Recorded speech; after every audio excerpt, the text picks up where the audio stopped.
Welcome dear students. Today we will discuss our pre-board examination second paper. Okay, and so let's start dear student. At first we have question number 5. Okay, this is write the mathematical expression for Joule's law of heating. As we know that Joule, okay, this is also SI unit of heat and energy, and he is a scientist. He has given some mathematical expression related to heating, and the formula for that is H equal to I square RT. Okay, this is a formula for heating effect of electric current, which has given by physicist Joule. Okay, so answer of this question is H equal to I square RT, and we know that by experimental verification that he has done this thing, that heat is directly proportional to I square and then R and then T. So by combining all the equations, he got this one, H equal to I square RT, and we mathematically also can prove it. Okay, so answer of this question was H equal to I square RT. Okay, now another one, which is question number 6, state Ohm's law. Okay, you have to write the statement of Ohm's law. As we know, there is a very simple thing, I proportional to V. We have to write only this thing. Okay, electric current is directly proportional to the potential difference when all the physical conditions remain constant. Okay, so every student has done this thing, no problem in it. Okay, now another one, write the energy conversion which takes place in electric motor. Okay, as we know that electric motor, it is very useful. We use electric motor, and we know that in electric fan, okay, it is also there. So what is the main principle of an electric motor? We should know it always convert electrical energy into mechanical energy. Okay, you should know this point. It always convert into electrical to mechanical. Got it? We can say we know about mechanical energy. Mechanical is the sum of potential energy and kinetic energy. So we can say it converts electrical energy to mechanical energy, no problem in it. Now another one, why does the sun appears white at noon? Okay, as in previous examination, in previous pre-board, I already asked about the appearance of sun in sunrise and sunset. It appears red. Okay, but in case of at noon, it appears white. So answer of this question is that at noon, okay, sun is very close to us. Sun is really very close to us, and there is no scattering of light. All colors come to our eyes. That's why sun appear white at noon.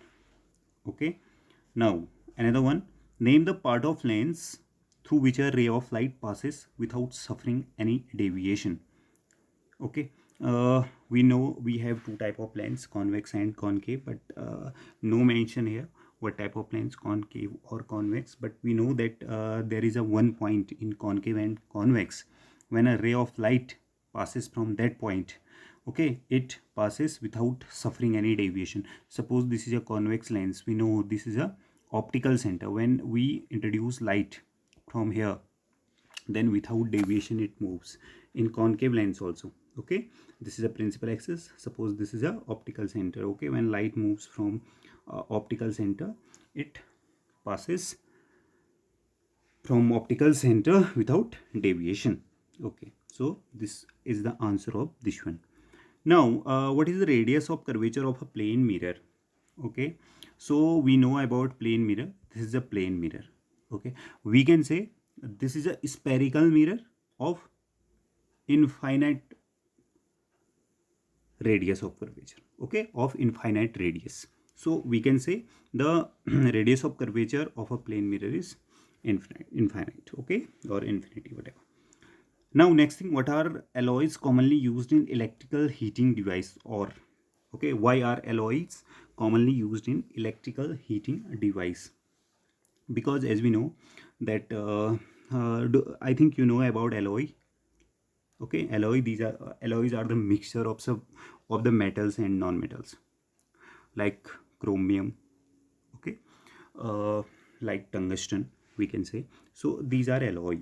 And in practical, when we do practical, okay, we have so many wires, then we use alloy there also. In we have number of instrument in our lab. Okay, all are made up of alloy. So we commonly use alloy in heating devices mainly. Okay, in heater, nowadays we are using heater. Okay, so there is a nichrome wire which is also alloy. So we use alloy in electric heating device because alloy has high melting point. Okay, number one, high melting point. This is very important thing. And second thing, it has high resistivity. Okay, alloy has high resistivity and high melting point. That's why we use alloy for heating devices. Got it? Oh, so these were very important questions. Now we have another question, question number 19. Okay, we have to do only 4 parts from these 5 questions. I have given some thing here. Okay, after reading these things, you have to write the answers of these questions. At first, name the unit of potential difference. As we know, the potential difference unit is volt. Okay, and we write it as V. Got it? And then second one, draw the ray diagram when circuit are connected in series. Very easy. We have two resistances, R1 and R2. Okay, we have battery also, so I can make like it. We have battery, so I can make battery whose potential difference is V, and there are two resistors, R1 and R2. So these resistors are in series combination. Okay, and another one, third one. Okay, when circuit are connected in parallel combination, then I can make it like this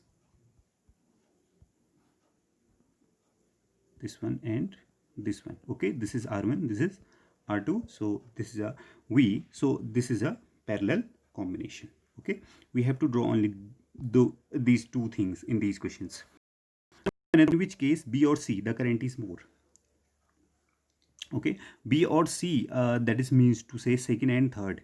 Okay, in which case, in this case or in this case, we should know when we connect resistances in parallel combination. Okay, then we get less resistance.